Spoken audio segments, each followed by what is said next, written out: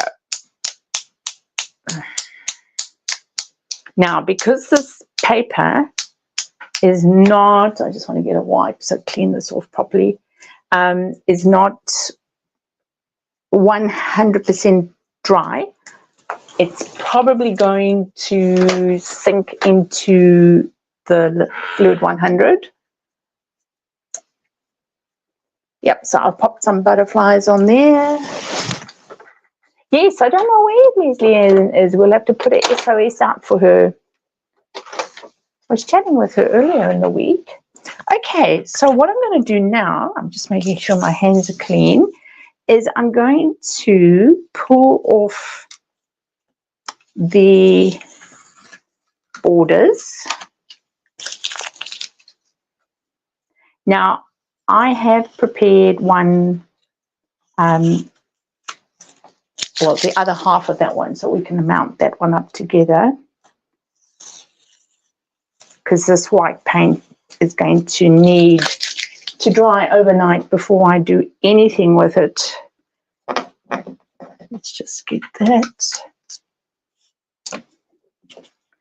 Just lifting this up. If you ever struggle to get masking paper or painter's tape, yeah, I'm just moving it, love, in the, get it off your paper without tearing your paper, just you can use your heat tool. Hi, Maureen, nice to see you. How are you doing? I hope you received my email I sent you a couple of weeks ago that we had chatted about.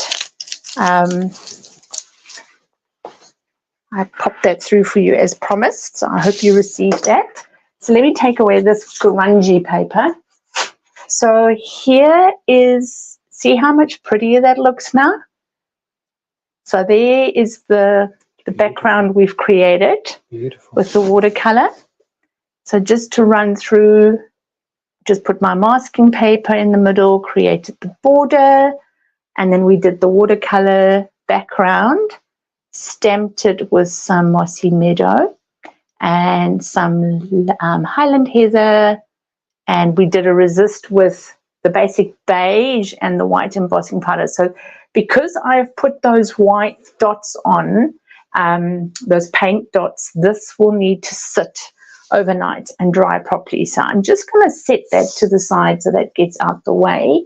But I have one that I had dried a few days ago already, and we're going to pop that one together and get that finished. So I do find, thanks Mom, I do find with the Fluid 100 paper, as you can see, it's got a little bit of a bend to it, just because of the fact that it was under, it's had a lot of water on it, even though the Fluid 100 is watercolor paper. So what I tend to do is I like to just use my stamping seal.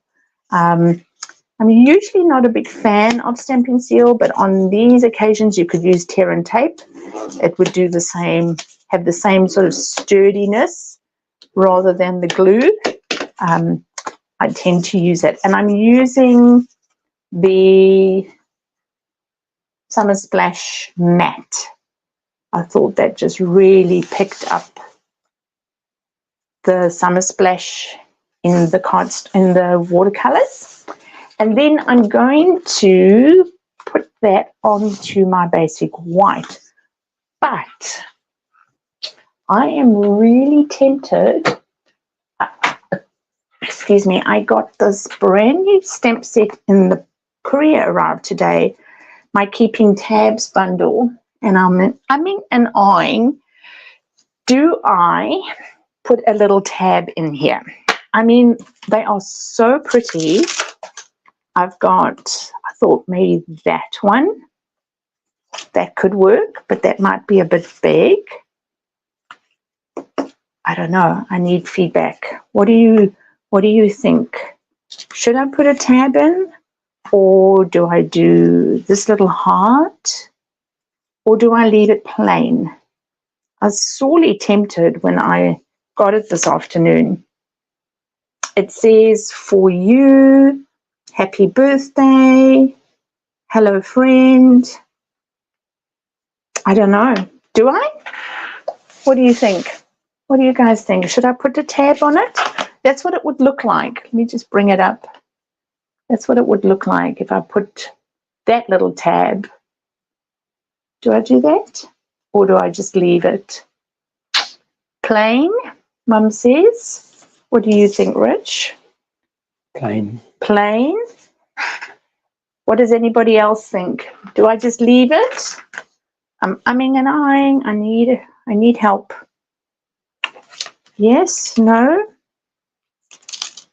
Plain. I'm not hearing anyone else. Okay. All right, we'll leave it.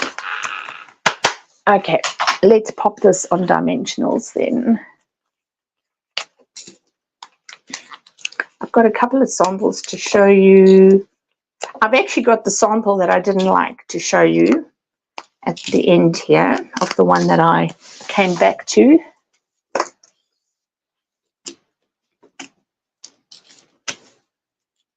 So yes, I like to do different things with my stamp sets, not sort of the usual. All right, just checking the orientation of this. So we'll pop this in the middle, my little piece of artwork. There we go. All right. So here we have the one that I made a few days ago. And it actually is quite, you can make this quite suitable as a masculine card too. I don't think it's too girly for a masculine card. This would be a good card for anything. Sympathy card, a happy birthday card, thinking of you card. Yeah. And here's some of the pieces. Here are my very, very first pieces that I worked on. The very first, I made a little quartet. As you can see, look, I don't know where the other one's gone. Oh, it's behind you, love. I used a different stamp set. That was my very, very, very first attempt at this, where I made it into 4. I don't think it was too bad as a first attempt. It's very pretty. And then I did, but I didn't like the leaves there, so then I changed it around. But let me show you some other ideas using this technique. Let me just get that out of the way. So same color scheme, a little bit less refined watercoloring, and here I was experimenting with using the Versamark and the white, and instead of the script in the back I just used one of the stamps. It was all right, but I mean, you know, I'll still give it away. And then I played this afternoon with some softer colors. So Summer Splash, Pretty Pink, Berry Burst, and the zinnia is done in Blackberry Bliss. And again, I actually did my embossing in Crumb Cake. This background, those little lines, that's from the, let me just get it. That's from the step over here. And then I took its little friend, because you're making 2 cards out of 1 piece of cardstock, and this was how the other half looked. It's a little bit different, and then this one I just added some ribbon to it, and I put some embellishments in it, and the Trust in Your Lord was very much more in the center of this card. So yeah, and again I've got the speckle pinks in there. So I wasn't quite sure which of those 2 samples to submit, but I went with this one simply for the fact that I just thought the font was more balanced. So there we go. There are some examples. Yes, it's very pretty with that ribbon, Mum, I agree. So here's the one that we made this evening. So that'll look pretty once that's all cut up and matted. That's the one I did a few days ago, putting on a mat. And then this is the one I did this afternoon. So it's such an easy, fun technique very very fun, very fun to use a different way with your stamps and your watercolors. Very good. So that was tonight's watercoloring fun, and hopefully next week I'm going to play with some of my new products I received today. So we'll see what I can come up with some new things, and have some fun with that. So yes, don't forget, if you are interested in registering your interest in the Christmas Creative Experience. I've got to get my head around that. On the 14th of September, the link is in there. It's also in my newsletter. So if you are subscribing to my newsletter, you will have received that in the newsletter. Where do people sign up for the newsletter, Bernie? On my website, stampin.com, will be the easiest way to do that. Mum's just saying, if you didn't watch, it looks very complicated. Yeah, but you know, most of the things I try and keep it easy so that everybody can play and have some fun and use the stash, and yeah, just enjoy working with paper. So that's me for tonight. Please, if you enjoyed what you saw tonight, give my video a thumbs up. Be sure to subscribe if you're not already doing so. And remember, until we meet again, to stamp, to eat, to sleep, and repeat. Bye, everyone.